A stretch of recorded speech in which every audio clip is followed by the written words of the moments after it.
I said to him, I want writers who were blacklisted during the time in the 50s.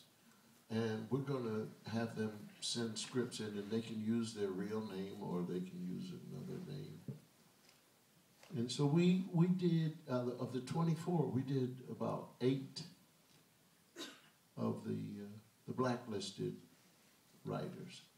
So we were pretty good. We were cooking behind. Asian characters and Latino characters on the show? Yeah, we put people in. Well, a great deal of it is because my experience with California is different from Pennsylvania. I stayed at a friend's house in California, and the mailman came up and gave me the mail. I just felt odd. And he went away. He had short pants. And he went away. And it wasn't until maybe the next day I said, wait, the guy looks Chinese. I've never seen a Chinese mailman in Philadelphia. You know, it's just all the mixture of the people in Los Angeles. And it was wonderful. And then to hire the people, to bring them in, to do this Chet Kincaid show, to have a father, for a man played my father, and to have a guy like Lee Weaver play my brother, so that I could do something from one of my routines, and have 2 grown men. He came over because he was having a problem with his wife, I think, and I said, okay, you can sleep with me. And so we did To Russell, my brother, whom I slept with only with 2 grown men.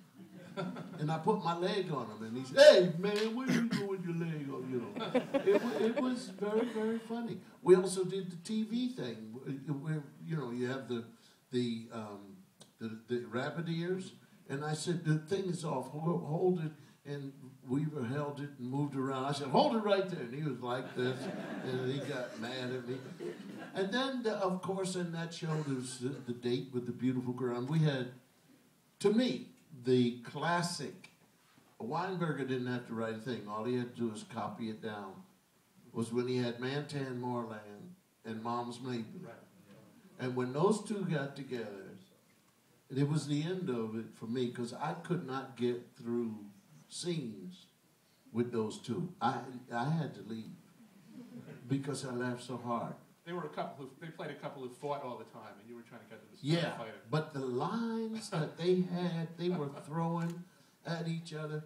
Mom said, you snort so loud, you'll make my teeth rattle.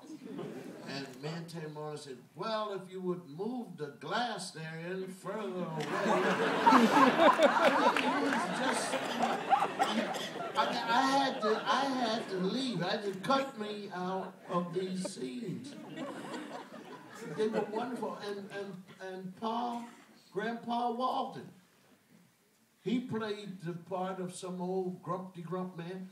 And then Elsa Lanchester, she played the little flighty lady who was trying to save trees. And it was wonderful. They had a wonderful time doing that, man.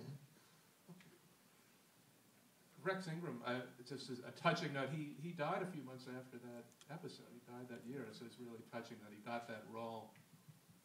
Well, he said to me, you know, some people are weird, like my mother.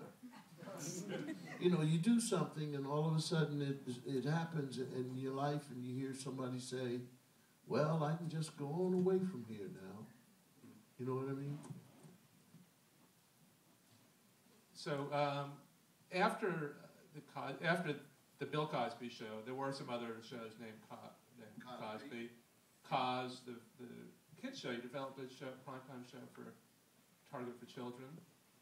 You did the new Bill Cosby show. Could you talk maybe about some of the things you were trying to do during these years? You did some movies? I'd rather not talk about it. Okay. Hickey and Boggs is a great movie, by the way. Hickey and Boggs is the movie. Yeah. It is the movie with Rosalind Cash. And she was magnificent, and I love that character that I played. And you know who my mother-in-law was? The woman who cursed me out? You remember? I don't remember who it was. You know, what is it, Tweety from the Jeffersons? She played my mother-in-law, and I asked for her because I knew she was funny. Listen, let me tell you how far back this TV goes. In the relationship with black people, had never been heard. There's no movie, you may get Mantan Moreland or something, but that, just that little special thing. And then to get a chance to put white Southerners without all of this mess of, see, to take us and put us on TV, and every time we're on with some white people, we happen to be the problem. We haven't done anything except walk across the room. But there's trouble. And it's not much fun as a human being to be handed a script and always be the trouble. When do I die? When do they throw something through the window and say, come out of here, blankety blank?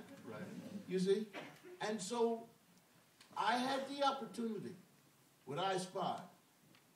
I said to Mort Fine, David Friedkin, during I Spy, I said, I would rather you not really do or say anything about my collar. He said, well, why? I said, because I know you're not going to let me retaliate. Right. So, fair enough. And that's the way we went through it. That's the way we went through it with Chet Kincaid. I don't care what you are in your race. I don't care what you are in your gender. You're not going to be a problem unless you happen to really behave in a problematic way. You know what? So what I want to ask about the show that was called The Cosby Show, the one that was taped right across the street.